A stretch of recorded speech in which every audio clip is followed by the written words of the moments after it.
అడిగారట. నితిన్ గడ్కరీతో ఉన్న కాంటాక్ట్స్, చంద్రబాబు గారికి ఉన్న సాన్నిహిత్యము, కేంద్రంలో బార్ట్ కూడా కావడం వలన బాబు గారు తలుచుకుంటే తొందరగా అయిపోతుంది. ఈవెన్ మనకు కూడా భద్రాచలంకి ఇప్పుడు ఫాస్ట్ అవుతుంది. అప్పుడు అంటే ఒక రికమెండేషన్ అది చేయమని అడగడంలో తప్పులేదు. అది నియోజకవర్గానికి, 2 రాష్ట్రాలకి అంతా ప్రయోజనం. అది 2 రాష్ట్రాల నాయకులకి ప్రయోజనం, 2 రాష్ట్రాల ప్రజలకి ప్రయోజనం, భక్తులకి ప్రయోజనం. భద్రాచలం ఫాస్ట్లో వెళ్ళొచ్చు మనం. ఇప్పుడు భద్రాచలం పోవాలంటే 7-8 గంటలు పడుతుంది ఆ సింగిల్ లైన్ వల్ల. అది 3-4 గంటల్లో పట్టే అవకాశం ఉంటుంది అనమాట. అది ఒక మంచి ఆలోచన. అది ఆయన అడగడంలో తప్పు లేదు.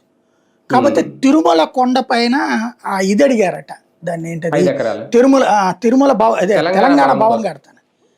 అది మాత్రం అసాధ్యం, కడితే తప్పు కూడా. అది ఎందుకు అంటే ఏ రాష్ట్రానికి ఇవ్వలేదు కదా అట్లాగా. ఓ రాష్ట్ర భవనం అని ఎవరన్నా పెట్టారా కొండ మీద? ఎందుకు అసలు నీ రాష్ట్ర భవనం అంటే ఢిల్లీలో ఉంటాయి రాష్ట్ర భవనం. ఇప్పుడు మన ఆంధ్ర భవన్లో రూమ్లు అవి అద్దెకిస్తాం మన వాళ్ళకి.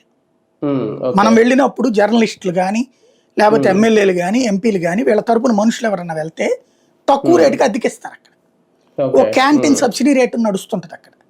ప్రజాప్రతినిధులకైతే తక్కువ రేటు, జర్నలిస్టులకైతే తక్కువ రేటు, మిగతా పబ్లిక్ అయితే మామూలు రేటు. అక్కడ 150-200 ఉంటుంది మామూలు. అదే వీళ్ళకైతే 50 రూపాయలు ఉంటుంది అనమాట భోజనాలు.